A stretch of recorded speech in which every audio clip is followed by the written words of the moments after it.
This is episode 30 of the Feed Your Soul with Kim podcast. Today we talk about how to have peace with the holidays and peace with food. We'll begin creating this peaceful environment where you're going to feel more connected with yourself and those around you. Let's get started.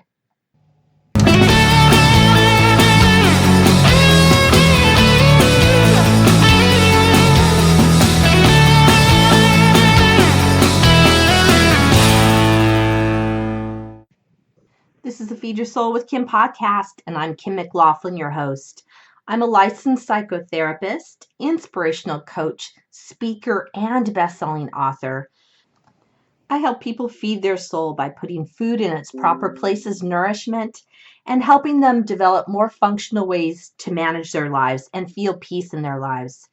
Today, we're coming to you right after the Thanksgiving holiday, and I don't know about for you, but it was a good time. I had a good time and felt really more at peace than ever around my life and around food. But what I know happens is that we can feel often really disconnected over this time of year. And that's what I wanted to talk about was how to have peace in your life over the holiday, but also peace with food. Because what tends to show up, and I'm hearing a lot of it now, is that we have to watch our calories and watch how much is on our plate and to design before you even go out to eat what you're going to eat beforehand and check in with the amount of calories or the macros or points or whatever kind of system you're using. And you've got to check in with all of that first before you even go out and eat. And that can feel really restricting and like you're being told what you can and can't have even before you get there. And I want us to go into this time of year with more of a connection with your body, more of a connection with what you need and what you want to have in terms of food, and also what you want to have in terms of who you hang out with and what you do with your time. So when we're looking at having peace in your life and peace with food, I think of the idea of making a plan can be really helpful because then you'll have an idea set up about where you want to go. It's kind of like that when you develop goals, is that you have that goal set up in the future and then you set up all the steps to get there. I think of that also with the holiday season and when we think about what we're going to do with ourselves and how we're going to be in this holiday season. When we look at goals, we look at what is the outcome that we want to have. But I want you to think more globally than just what kind of your food outcome is going to be, because it can be bigger about how you spend your time.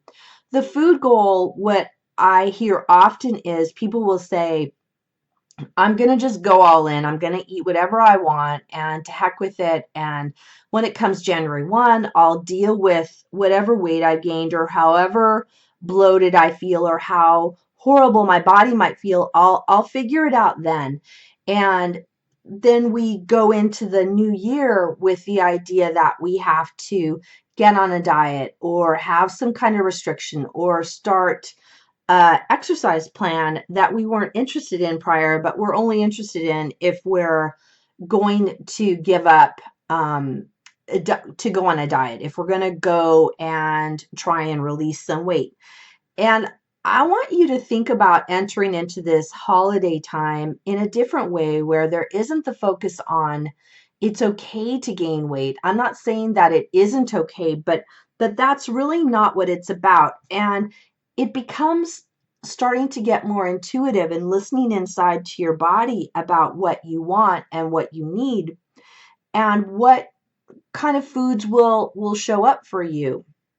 So part about making a plan, if we're going to talk about food, is to give up the idea of restriction, but then what do you do instead? And I think that becomes a plan of what do I want to have this holiday season? What kind of food lights me up and makes me feel good? I found when it was Thanksgiving that there were these foods that I really only have once a year. I like dressing, but I really only have it on Thanksgiving. And so I decided to have it and really enjoy it because it was one of those foods I don't normally have.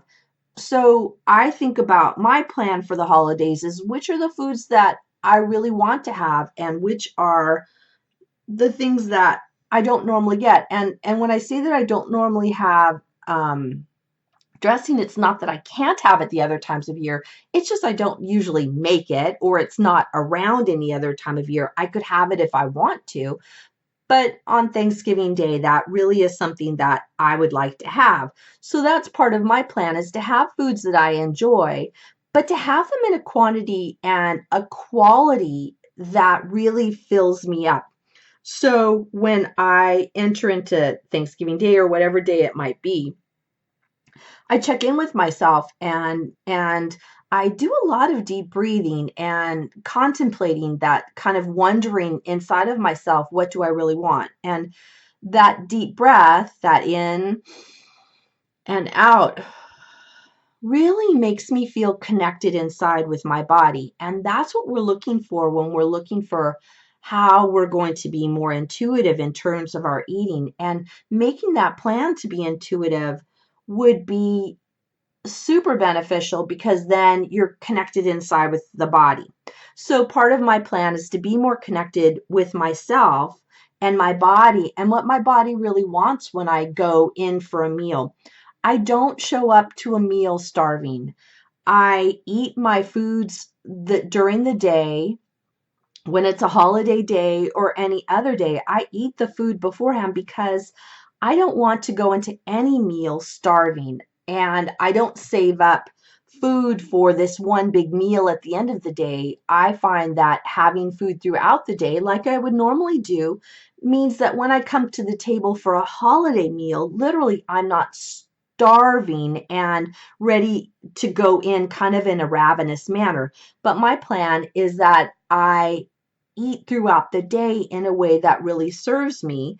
And then when I show up to the holiday meal, I eat the things that sound good to me and resonate with my body.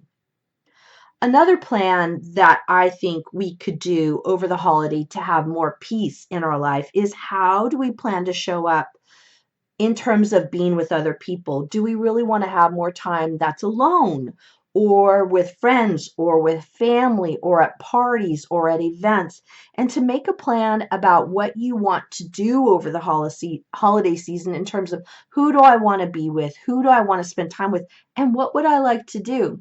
I've talked before in other podcasts, and people who know me know that I love to set up the holidays thinking about, what are the events I would like to do? And then I ask my family, what are the events they would like to do, so that we make sure that everybody has their needs met. And that becomes part of the plan of action. Within that plan of who do we want to see and what events do we want to be a part of, we also talk about when do we want to have some alone time. I really think about that because I love over this time of year to have some alone time, because I like to be more contemplative about what these holiday days mean to me. And I'll enter into some meditation and some journaling and reading some inspiration, because that's part of my plan over the holidays, is to be more connected with myself and more connected with what this holiday time means for me.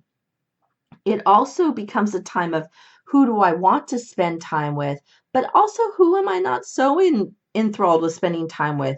I think we can often end up making a plan that we have to spend time with certain people, that there are certain people that we have to be in their midst, and we really actually don't like them, or we don't like what they say. They might have politics that we don't like, or say some obnoxious things that we don't want to hear and don't really resonate with us. And the plan could be that I don't want to spend time with these certain people, or the plan could be I want to spend less time with them, or maybe have them around and say hi and have some pleasantries, but not go any further than that.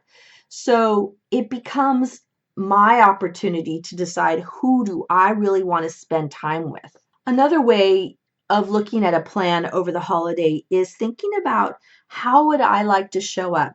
how would I like to show up for myself and with other people? And to me, that's often about an attitude of what is important to me and how do I want to be with these other people? And if it's not a place I want to be, that I get to say no. Another question I like to ask myself when I'm planning over the holidays is what would I like to get out of whatever the experience is? If it's spending time with family, then who is it I really want to connect with and what might I want to really find out about them or how would I like to be involved with them? That could be we take a walk together and I get to know them or get to know what's going on with them better, or it could be that I sit with them and have a long conversation, or it could be I just kind of get back in touch with, hi, how are you? What's been going on with you lately? And have more of a short conversation. So I think about who would I like to spend time with, but how would I like to spend time with them? And what would I like to get out of that time with them? When we're in this time of the holidays, if we're going to look at being peaceful, then I think we have to start noticing what feelings are starting to show up so that we can check back in and get back into that centered, peaceful place.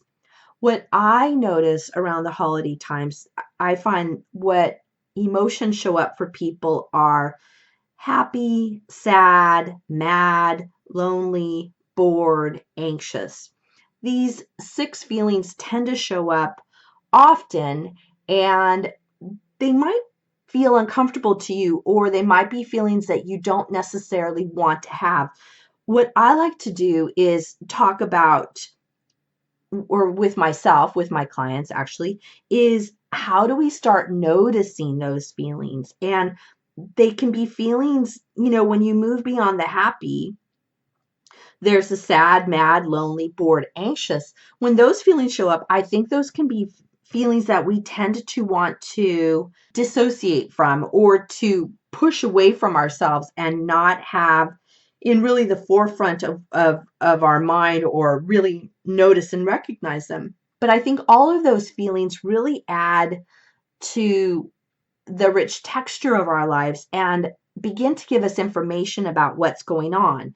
If I'm noticing that I'm feeling sad, I can check in with myself and wonder, what is this about? What's going on? It could be that somebody's not at the event that I was looking forward to see, or that maybe something sad had happened previously. And then I get to check in with myself and wonder, well, what can I do with that feeling of sadness? What do I need? Do I need a walk? Do I need to cry? Do I need to talk with somebody? And so then I can be more at peace with that feeling of sadness. If the feeling of anger shows up, which I think happens a lot around the holiday time, is that feeling of anger for past resentments or negative things people say, is when we check in with ourselves, we can start wondering, well, what do I need with this feeling of anger? It could be I need to set a limit, or I need to walk away from somebody, or maybe it's I have unrealistic expectations and I need to do something about that. So that feeling of mad gives us a opportunity to wonder, what does it mean for us? And then that figuring out what it means for us comes after that checking in with yourself.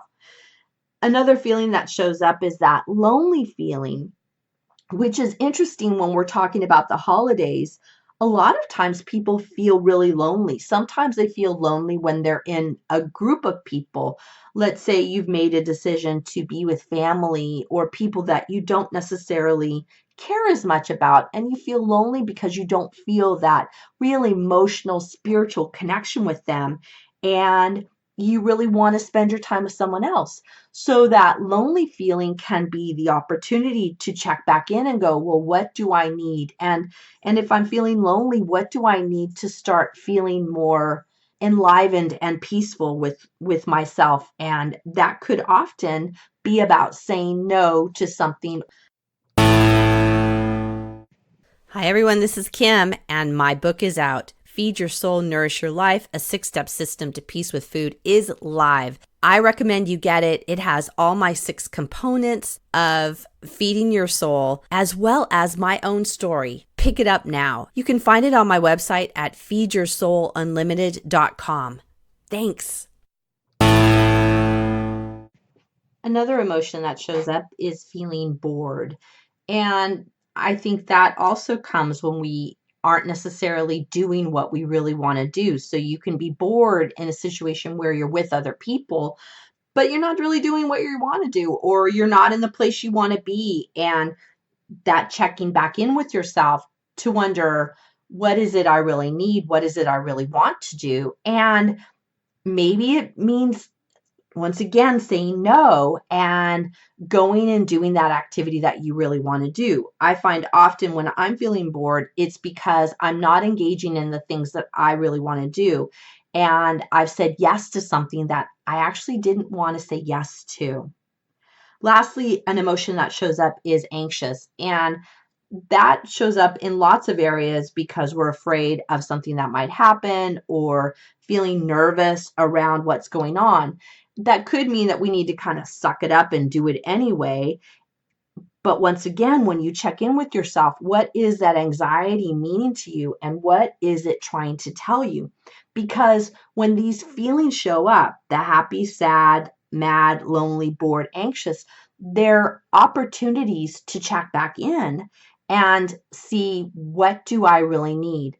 Often it can be about saying no. Where did I say yes to something that I really didn't want to say yes to? This holiday time period is often a point where we say yes to things that we think we're supposed to say yes to, that are because somebody else tells us they want to do it or we think we should do it. And I think for us to start noticing the emotions, having peace with the holidays, having peace with food means, where do I need to say no? Where is the opportunity to say no? And the anxiety can be that we didn't or don't know how to say no. And this can be that practicing point of, no, I don't want to do that, or to make other plans so that you have something else going on so you can end up doing the things you want to do. When our emotions are in check, when they're in a peaceful situation, or we feel peaceful inside of ourselves, we're going to feel more peaceful at the holidays, and we're going to feel more peaceful with food. So when you have these feelings come up, I wonder what they mean, which we've just been talking about, but also, what are we going to do about them? And one of the questions I like to ask is, when we're trying to handle emotions or find peace within those emotions, what works for you normally with this emotion? It can get exacerbated because it's the holiday time and we think things are supposed to be different than they are, or that we should be responding to our life in a more peaceful manner, but we're feeling stressed or overwhelmed. So think about, in other situations in your life, when you have these feelings, what do you do and what works for you? One of the things I find that works the best is to start practicing more relaxation. More relaxation than not really serves us well over this time period. It works in terms of bringing peace with food, but also bringing peace within the holidays. And thinking about or practicing different ways of relaxation can be a super great tip. I think practicing relaxation is something we need to do when it's a time other than a time that's highly stressful. So really looking at how you're going to spend time being in more of a relaxed state. We've talked about this before, where you can't be relaxed and anxious at the same time. You can't be relaxed and stressed at the same time. You can't be relaxed and overwhelmed at the same time. So if we focus on getting more into that relaxed state of being, then that relaxed state of being is easier to show up in other times when we're more stressed. So what are some tips about that? I think practicing deep breathing is one of the easiest, surest, quickest ways to get into a state of relaxation more often than not. And it really means that kind of deep breath in and deep breath out. And you might be saying that this is really so remedial and that it isn't going to be something that's going to work for you. But I promise you it works for everybody. And often we don't practice it enough. If you want to get into more of a state where you're able to have peace with food, relaxation is the way to go. And feeling more relaxed in your body is the best thing to do. The way to do that is simply breathe in and out. Breathe in and out. I'm going to practice it right now with you. Breathing in and breathing out. I like to do this with a long breath in through my nose and a long breath out through my mouth. This is the way I do it. This is the way that I teach it. And I find every time I do that, I can feel I start to relax and get calmer in my body. My shoulders start to relax, my jaw relax. I can feel my feet on the ground. My feet start to tingle. And that is the sign to me that I'm feeling more relaxed. What else to do to help you handle emotions when they come up? I think getting physical is another thing to do. It's really a lost art. And when we have issues with food, being physical and being in movement is something we don't do a lot. And we tend to get the movement, the exercise, if we want to call it that, connected with dieting and connected with losing weight, and that we have to exercise to lose weight. And if we're not trying to lose weight, we don't exercise. I think of it as movement. I think of it as gently moving your body in a way that gets you connected. It's one other quick way to get you reconnected internally, inside with yourself, when you're into some kind of movement. That for me is often taking a walk and just doing some gentle stretches while I walk. It can be standing up and just stretching my body from side to side, putting my hands over my head and just moving back and forth a little bit. That gentle movement gets me really connected to my body. And when I'm really connected, I'm more likely to be eating intuitively. I'm more likely to be feeling peace in my life and peace inside of myself, which is exactly what we're going for when we're looking for how to have this different kind of way to manage ourselves or to be different and be present over the holidays, is to be more connected internally. So a couple of things I would suggest to you would be to start practicing more deep breathing and to do some kind of movement. You don't have to do movement to counterbalance the calories or to counterbalance what you eat. It's really movement as a way to get connected back to your body. Lastly, think about things that you've done before that help you relax. What have you done in the past? It can be going to bed earlier. It can be taking a bath, talking to a friend, journaling, meditation. There are a lot of things that you probably have already done that help you relax. Become more in touch with that, because that creates that sense of peace within your body. That is exactly what we're looking for. So really, in order to become more peaceful with food and more peaceful over this holidays, make a plan. What are you going to do to show up differently, to show up in the way that you really want to show up? And what do you want to get out of this holiday season? And make the plan of action of what you want to do. Begin to notice the emotions that are showing up and check in with yourself when these emotions come up.